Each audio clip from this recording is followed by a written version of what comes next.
Welcome to Contemporary Black Voices, taking on the most pressing issues affecting Black America. Today, we address the outrageous problem of gun violence in this country.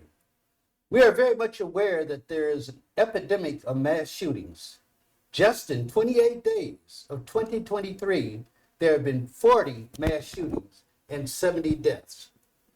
These are the violent acts of terrorism that have dominated our airways for the past 2 weeks. However, our concern at Contemporary Black Voices will concentrate on the inordinate number of these shootings that have been occurring in our Black communities for years and never received the media coverage in the past. I do not mean to imply that we are not moved by what has happened recently in Monterey Park and Half Moon Bay in California.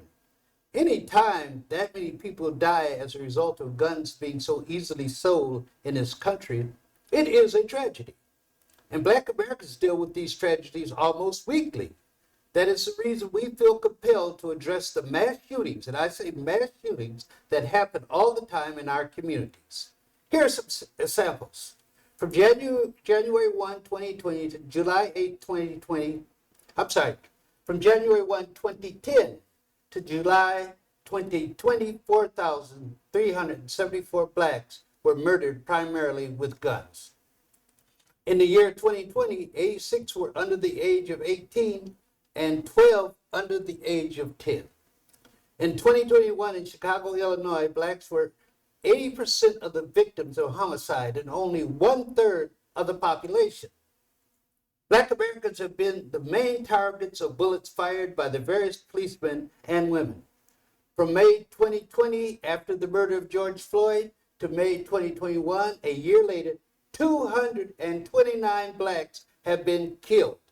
We are 27% of people killed by the police, while only 13% of the population. And so I want to join my team here, Dr. Sharon Michael Caldwell, New York Times bestseller Caleb Alexander, and businessman Chris Dawkins. Welcome, y'all. Hello. Hey. And before we get started, we want you to make sure that you like, subscribe, and there's a bell on the right-hand side of that YouTube screen. Hit that so that you'll be notified once our videos have been uploaded. Okay, so today our discussion was going to be mass shootings in Black communities, and I want to get to that because I think that's a very important topic. But this past week, we have been inundated with what happened in Memphis, Tennessee. I'm telling you, CNN, MSNBC, they run it like 20 minutes in the hour, almost every hour. So why is that? Why is that? It's news. Okay, it's news. Well, I'm gonna go down the dark. I'm gonna go into the dark side. Yes, it is news. It's horrible news, but it might be supporting an old-time narrative of, well, what about black on black crime? Oh, okay. And it plays into that because There's the a- policemen were all Black. Right. So what I'm hearing you say that there might be a connection there why it's getting so much coverage. Well, we're going to probably hear that language come out more, sooner than later. Okay. Brother Caleb, what's your thinking on this? I kind of understand that narrative, and I think in some instances I do think that some of the media outlets, we know which ones, are definitely going to try to push that narrative. I do think for like Chris said, generally it's news, and America loves to cover, unfortunately, tragedy, and it's tragic news that gets eyes viewed to a television station, which in turn attracts money. It attracts advertisers. They're monetizing tragedy, of course, like they always do. But I think it's news, and I honestly don't have a problem with them showing that. I think that America needs to see that. I think it was the same reason throughout history we have chosen to put that tragedy and put America's actions on display. It's important to let America look at itself and examine itself. And I think that it does create dialogue, and which is important. We really need dialogue at this stage. Remember the film Hebrews to Negroes? Mm-hmm. I had a guest on, Andar Martin. We discussed it. This gentleman who did this says that media is 80% controlled. He says even higher, by Jews. Do you think that it's because it's controlled by Jews that we're getting all this coverage from CNN and MSNBC? You guys afraid of that? Partially.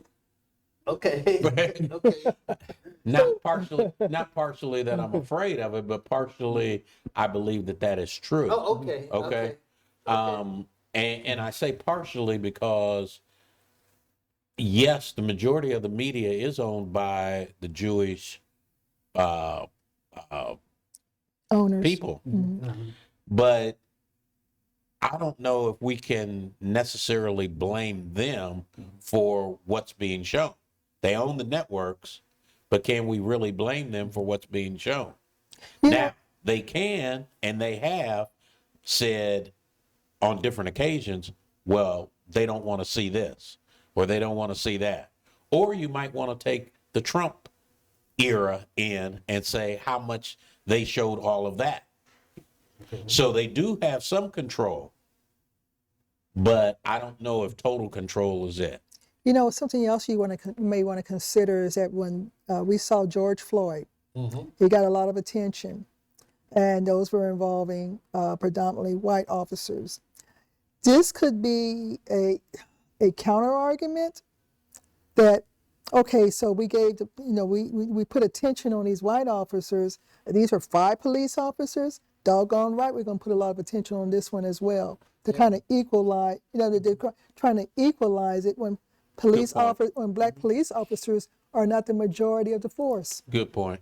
And I definitely don't disagree with that. I do think that there are outlets that are definitely going to push that narrative, and so. But again, I think that America just fetishizes violence.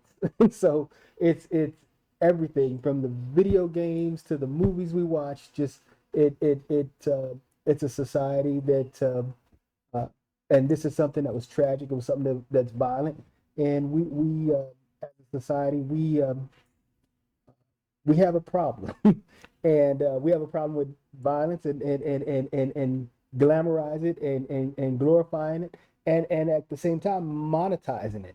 And so I think more than anything, and I continue to say this country is all about money. And if they can make money off of this tragedy, which they are doing, they're definitely going to do that. And so, but based on what Sharon said, were these black officers in Memphis used?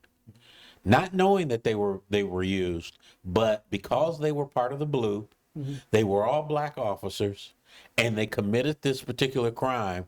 Now that media that you talk about, Fred, is taking the opportunity to be able to show that balance that, yeah, you've got some black people in the police force They're doing the same that are doing the same thing. I don't know about being used, because this was of their own volition. This was their choice to do. But the reason why I say being used is because they didn't know they were being used. But as soon as this opportunity happened, they were used to be able to make the point that Sharon talked about.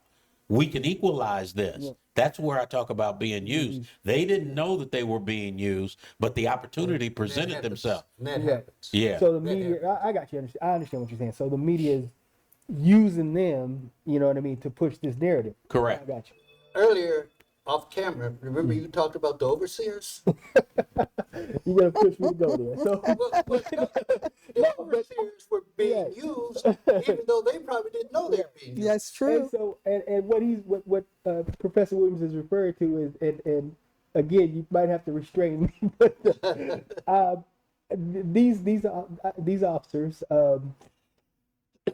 what I said was they got their badges, and all of a sudden they forgot they were black. And we do need to talk about that one day. When do you stop being black and become blue? At what point? And so I had an issue with these officers, and I posed the question: have we fallen that far? These officers had to have zero empathy. When I watched that tape and I watched them kick that brother in the head while he was handcuffed on the ground, and then stand him up and try to do these knockout punches.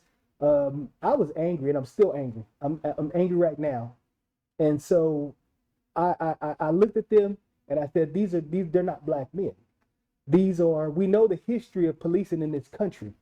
We know it stemmed from slave catchers, and we know that traditionally it went from there to being an organization that was used for the oppression of black people in this country. During Jim Crow.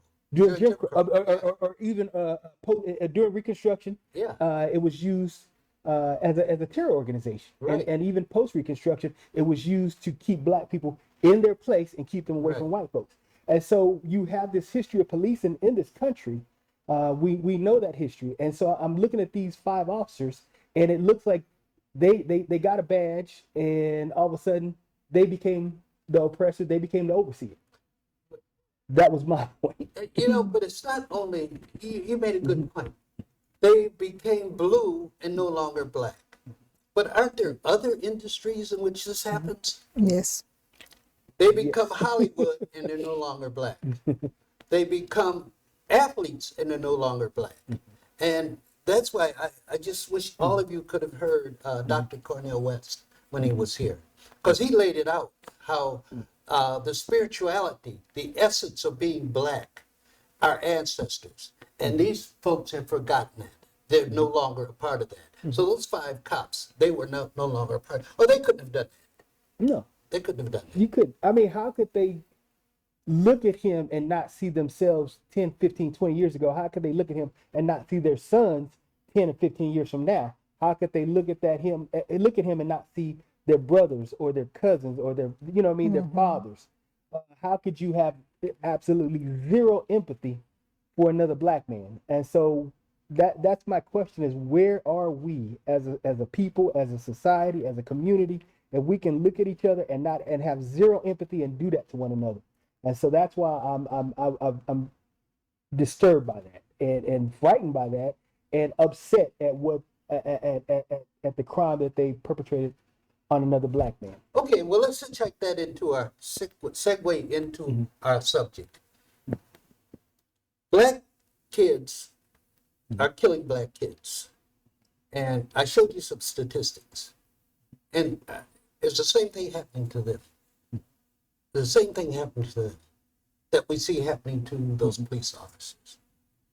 That they can kill each other the way they do. Yes, because that gets into what I think Caleb talked about when you talk about the video games and the different things like that. They see themselves as part of the society, that the underbelly of what is not good about America. And they want to be that. You've had probably, I would like to see statistics that talk about, since you've had MTV and BET, and how much since that, and the rap music has come along, how many more shootings have we had since that time? So I'm thinking that all of this plays into it, not just what it is, blacks just out killing each other. What about the presence or black men in the homes? In terms of what? In terms of these killings, we're saying that a lot of homes don't have fathers in them. So is that a contributor to the increase in shootings? Of black kids to black kids. And I would like to see those statistics, because I would tend to gather that parents, okay, whether they be together or separate, they love their kids, okay? No matter what their stature in life may be, they love their kids. So you have more families that want to be a part of their kids' life, even though the mother and father may not be together. That's true. Yeah, Do you believe that? Do you believe that? Do you really believe that? Yeah. That some of these guys are loving their children. and they're not even in their lives. I mean, they don't even pay child support. So, I mean, that is an issue, and again, the other topic we discussed in previous weeks, previous segments about the lack of black role models in the classroom. Where are the black male teachers? Where the black male figures in the community? And so you have to see it in order to know that you can be it. But wait a minute, Caleb. I mean, we were talking about Chicago, weren't we? Or you mentioned We Chicago. mentioned Chicago, yes. So if you're mentioning Chicago, they have all of the role models that you could think of. So in that particular city, you've got damn near everything. Okay, But so where? you cannot say that. Where, I mean, I like to see the studies. I like to see the numbers, or the number of teachers that are in the classroom teaching these young black boys in Chicago, or the number of role models that they see daily. Positive walking role around. models? Yeah, if you're in the Cabrini Green, what are you emulating? Where are the role? I want to see the numbers and statistics, or what are the black men that these young men are coming in contact with in those situations, in those environments. You know what I mean? And so, yeah, Chicago is what we consider a city with a large African American population, but the young men who are actually perpetrating the violence, what kind of out of that population, who are they coming in contact with? And that's the question. And is it also a matter of some of the kids that don't have any role models or anything are influencing the kids that do? Right. So that you want to be a part of that, Right. that peer group. That's another thing. With our culture, what we consider to be cool, and I've said this for the longest, and I take issue with that, is our perception of cool. And so we've gone from what we used to think was cool to now everything that we think is cool or we perceive as cool is negative. The music that we listen That brings to. me back to what you were So- talking about with the BETs, the booty shaking girls, you know, the rappers calling each other. I mean, Right. because if you're listening to this music all of the time, you're being indoctrinated into your head about what it is, you know, and they're talking about killing each other and doing these type of things.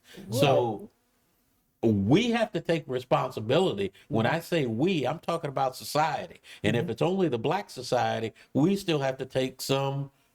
No, I agree. I think again, and it goes back to cultural. It's cultural, and it goes back to what we view as being cool or what we view as being popular. The smart kids are not popular. It's the kids with their pants sagging that are barely in school. I mean, that's what's considered cool now. And so we as a society, as a community, have to examine ourselves and kind of restructure our thought process of and what we glorify and what we reward, what kind of behavior we want to reward, and we have to change this perception of what's cool. And it has to be the smart kids that are considered cool. It has to be. Hold the points. Go for it. Yeah, hold the point. I want to come back to something you said when we come back from our break. And my question to you all: have black men failed? Have we failed in a way that white men don't fail in their communities? So have we as black men failed? And we're going to take a break, and we'll be right back with